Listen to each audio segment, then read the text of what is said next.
Axia, a land with a glorious past, a most uncertain present, and an even more unpredictable future.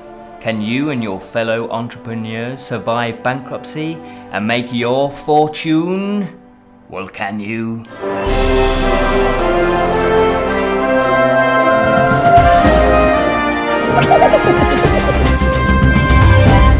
Hello and welcome to the Bottled Imp, exploring the realms of fantasy.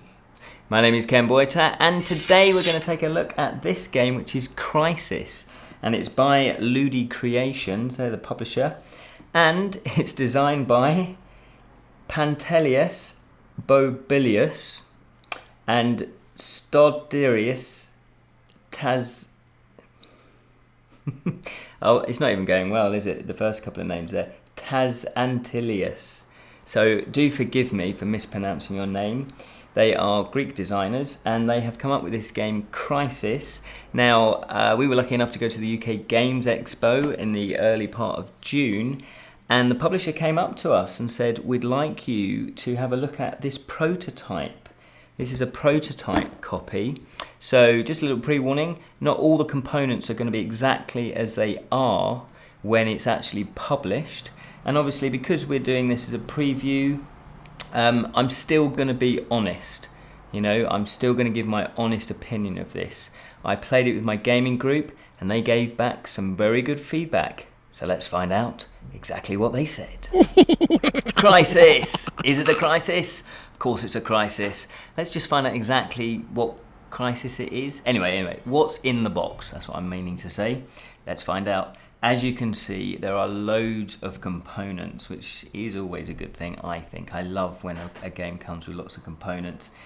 So we're going to quickly go through them in no particular order. I'm going to start with the board first, because that's presumably the most obvious thing. This is the board here with various different areas that you can put your workers in. Then we have the event cards that will trigger crises. Is that the singular? So you have three different levels. You've got the green one, you've got the yellow, and then obviously you've got red alert. Then you have the round cards here, and they will actually determine, you know, what round you're on and how the round then progresses. And you also have your company cards, which, as you can see here, that you start with 6 out on the board, and you can invest in companies as the game goes on.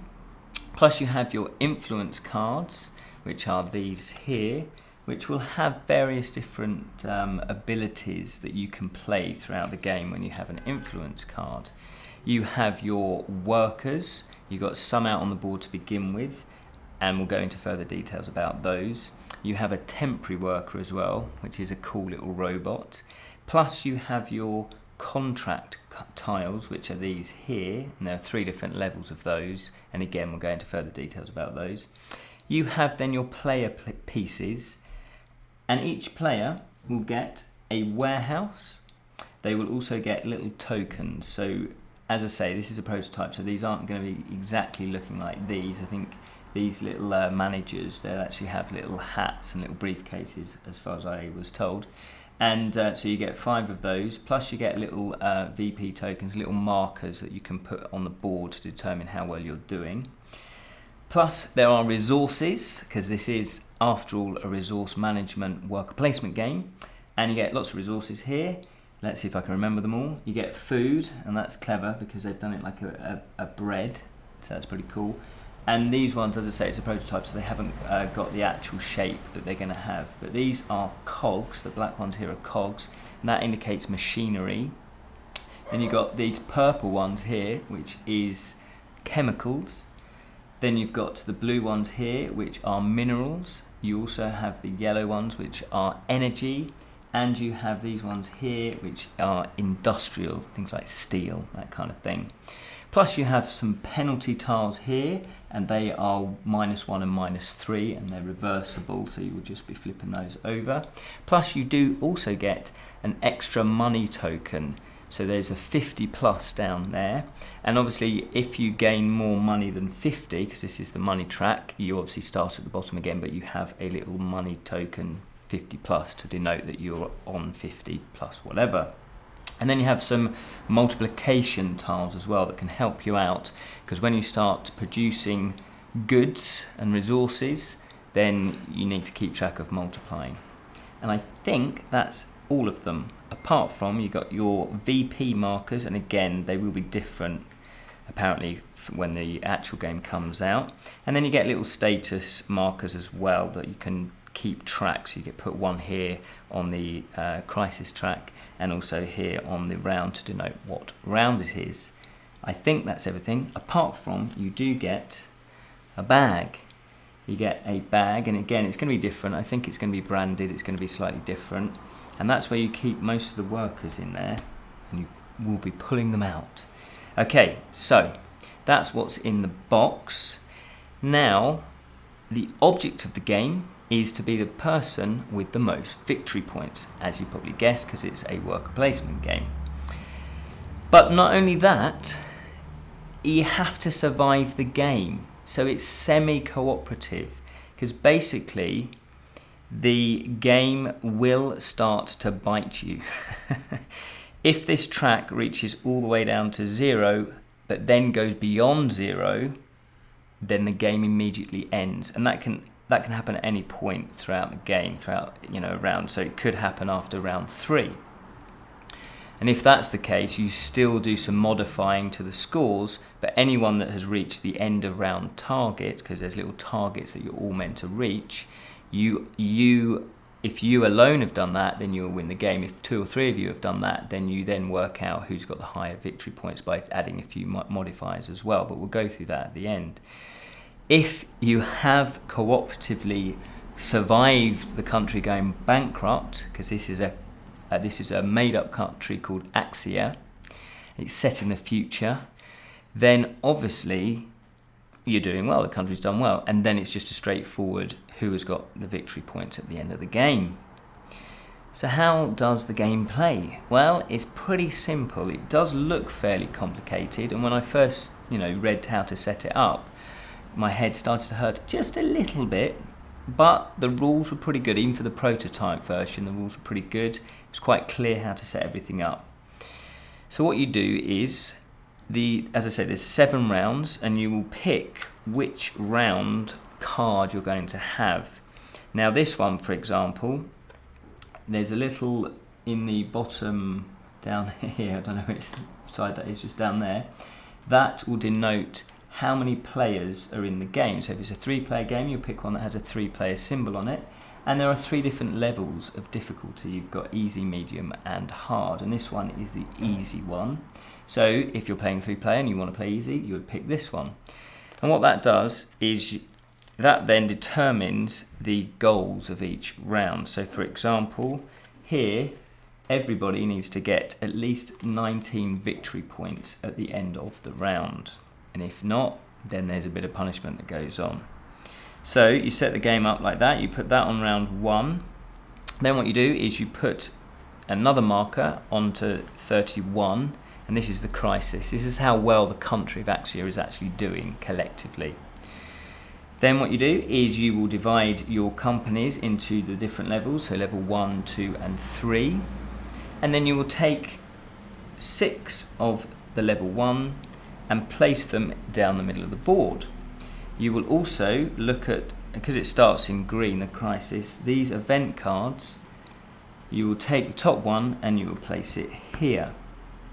You'll shuffle the influence cards, and then what you will do is you will give obviously everybody their player pieces and their warehouse, plus you will then take these contract tiles, they're for selling goods, and you will then you'll shuffle them, you divide them out into their levels, and then you will remove 8 level 1s and they're out of the game, because obviously if you play the game again, it'll be a different set that are in there, so that keeps the game a little bit fresh. And you'll do the same for level 2, you remove those out of the game. Then obviously you'll shuffle the remaining of them, and what you do is you will face them down because you don't want to know what's coming next, and you will place 12 of them in this grid here from level 1. And you'll put them in, there's little spaces on there to denote where they go. The first two columns here, this column and this column, are the actual current goods available to sell at the market when we get to the market. These in this column here, they're the future market, so you know what's coming up for the next round, and that can be quite handy to know. Then what you do is you get your workers, and as I say, there are foreign workers, and they're the striped ones, and you place 4 of them here. And also there's a temporary one, which is a robot, and everybody wants robots working for them.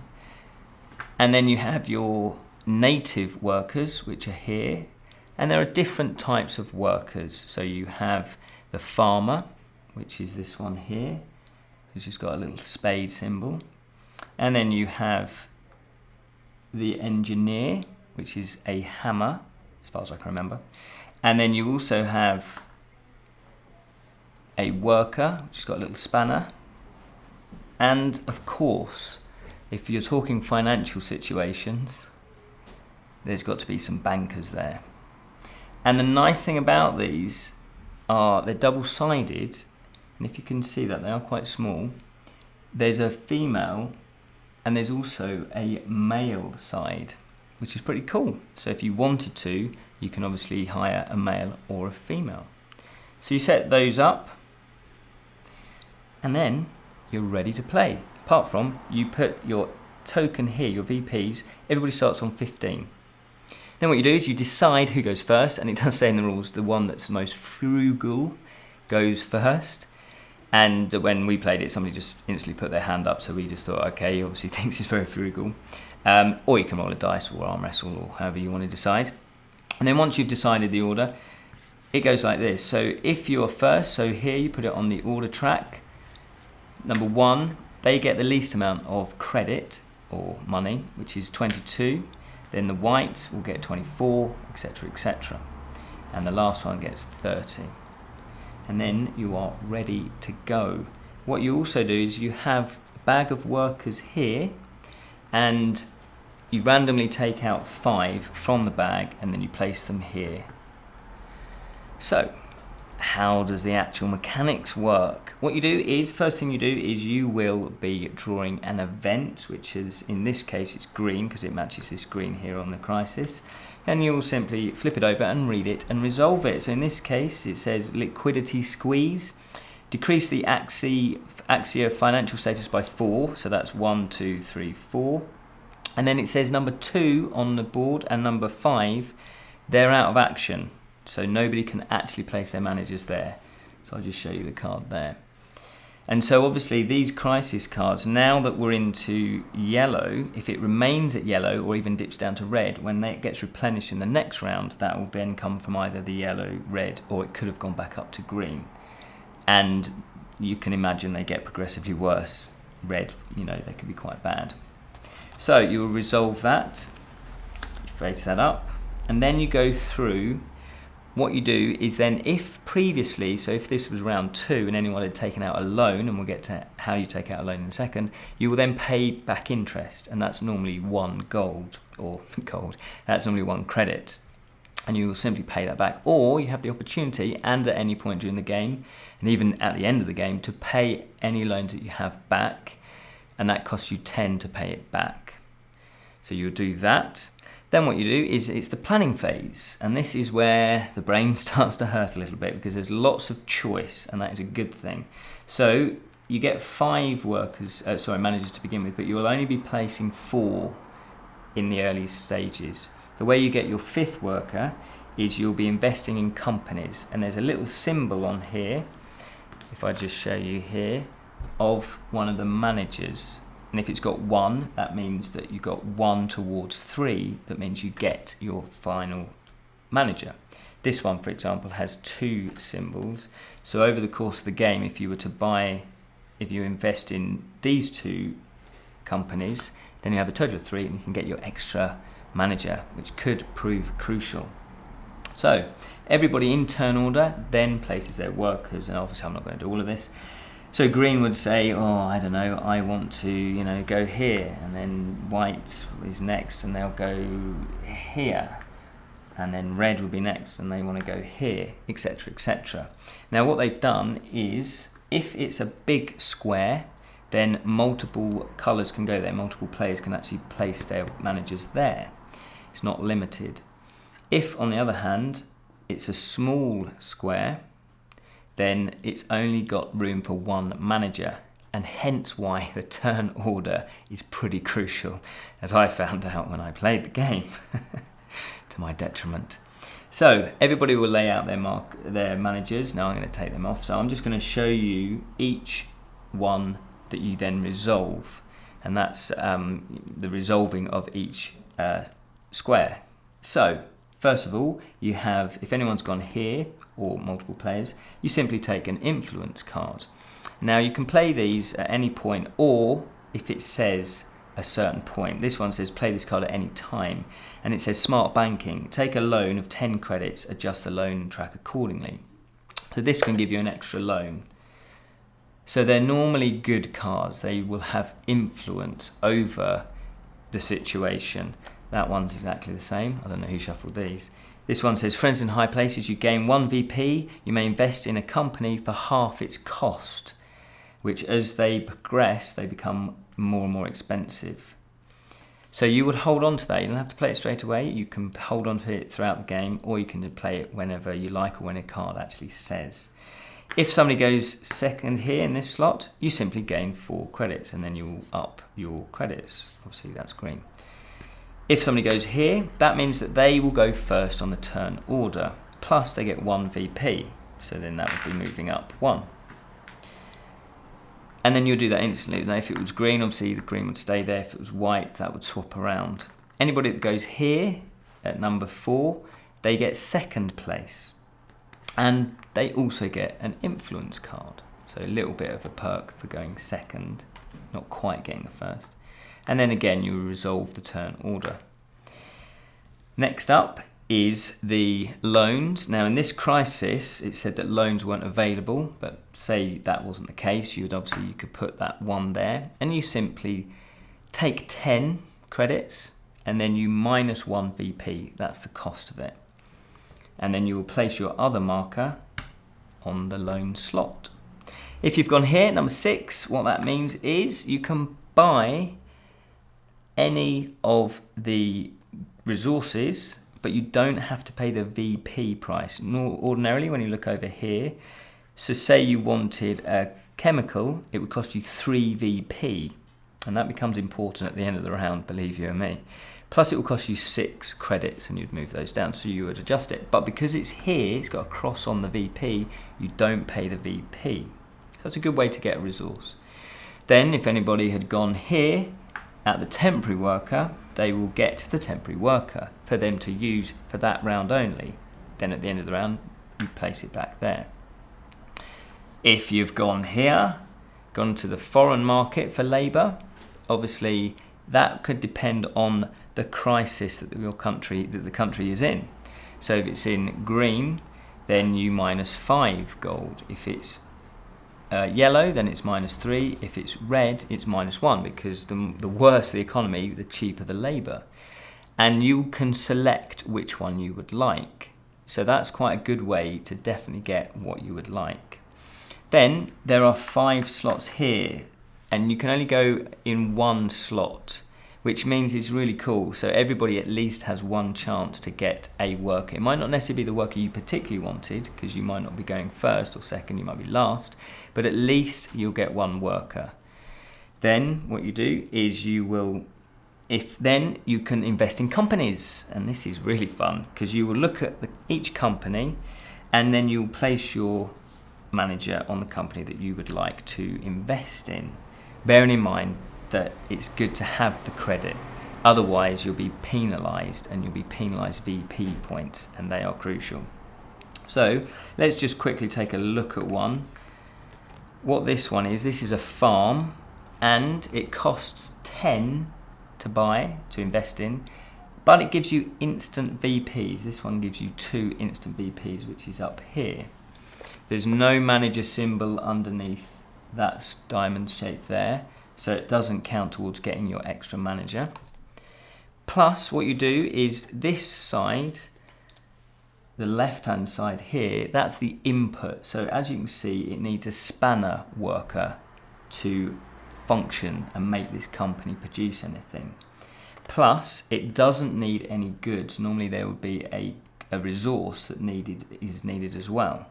Now this little symbol down here, that means you can get bonuses. So here, if you had a spade or a farmer, then you can actually have a bonus when you produce the good. And this one produces 1 food because it's indicated by that symbol there. So this one here is slightly more complex, as in you see next to the hammer there is a lightning. That's actually one of these goods here. That's an energy. So you will need an energy in order to actually produce anything from this company. So you will decide which one you want, and you can buy more than one company if you can afford it. And then we have over here, which is the import area, as you can see denoted by this picture of a boat. And that is where you can buy goods, but you're importing them, so they are more expensive. But there's a little bit of an upside because you can do it 1 or 2 times in certain areas here. So as I say, you will pay the cost when it all gets resolved. This one here is if you need more energy, you can just do a straight exchange. So that one says, 1 food will give you 2 energy, etc., etc. This one here, this is actually the exchange rate. So that's not a position in itself, but you then, after everybody's bought their energy, if anybody is buying energy, you will then be 13 is actually the production phase. But obviously you can still go here at 14, and that's when you're going to be selling goods, and it's in turn order. So if I was to go first and grab that first slot, then I would have the pick of all of those contracts to sell.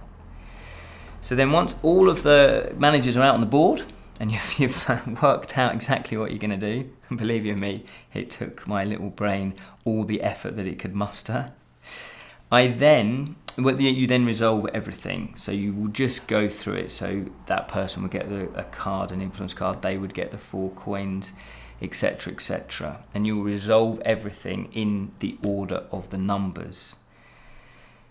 Then what happens is you will get down to the production. So you will then, hopefully, if you've managed to get a hammer worker and a lightning, because you may have gone over here to get one, and you might have managed to get a temporary worker, you will then do your production. So you will place one of your workers here.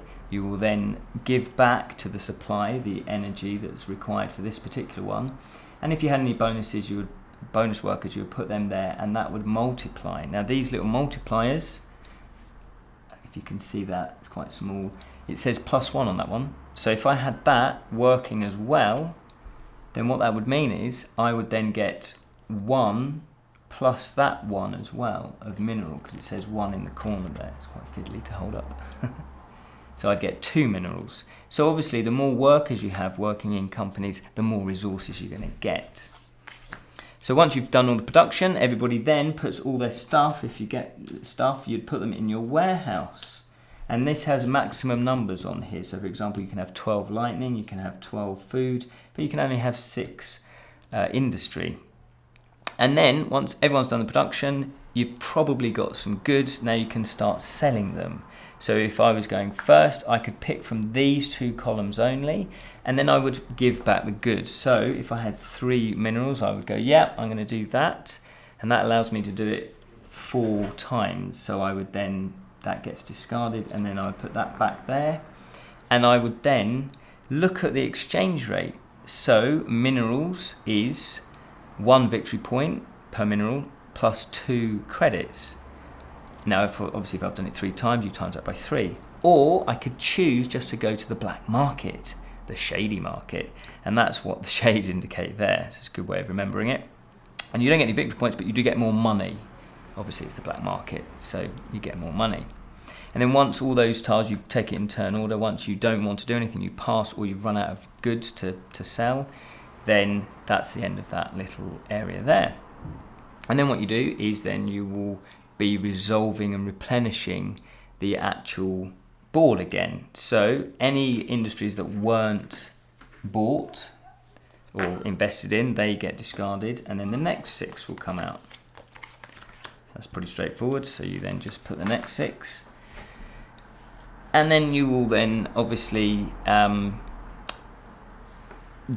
workers that weren't bought, they get discarded. And then I like this bit. Then you pick out some more workers and you put them on there, the amount that should be there, not just a big bundle like that. And this is a nice one to note. This is a special one. This is a dual worker. You've got hammer and spade, and you can turn that up how you want to use it. So that one's quite valuable. And then obviously what you do is you remove these, and then you will move down these into that column. You'd move these future, because we all knew what was coming next, into that column. So you may wanted to have stocked up on something that was coming in the future. And then again, you will simply take the next lot and you'll place them out here. Oh, and look at that, it's all bread. It's all food, which can be a good thing. And then what you do is you need to resolve the goal. There's a goal at the end here. Now everybody needed to get 19 victory points. And then if you all did, hurrah, brilliant. What you will do is you will count how many over the goal you get. So if green got 2 over, then you'd move this up 2, so that'd be 1, 2. If white got 1, then you'd move that up 1, etc., etc. But you would do the same. So people that didn't get 19, you would minus how many they were behind. So say they were 5 behind, you would then move that down.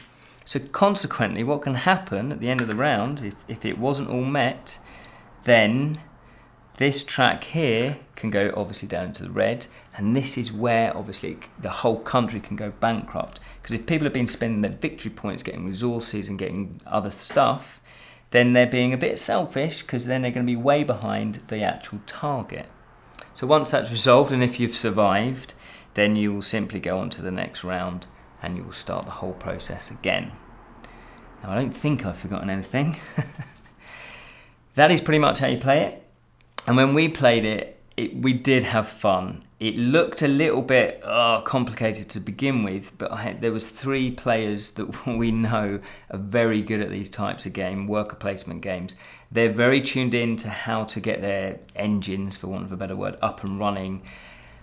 They were very good at calculating stuff, at calculating where to buy, which is the best place to buy. Should I get here, which is import, which is more complicated.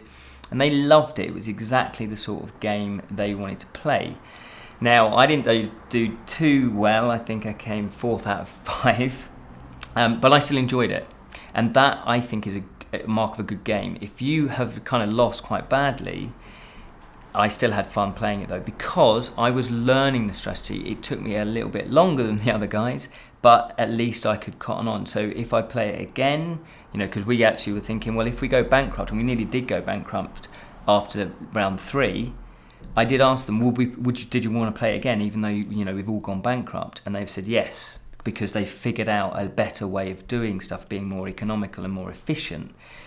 And that's the beauty of this game. It's quite a good learning curve. It's not too complicated. The only thing that we found was once we'd reached a certain level of credits, of money, then the crisis, we could get the level quite easy. So round 4, it got easier and easier and easier. So therefore, we didn't really go into any other, this was normally up into the better crisis track, the green. But then I guess that's true of life, isn't it? Once you survive a crisis, it can sort of only get better, hopefully.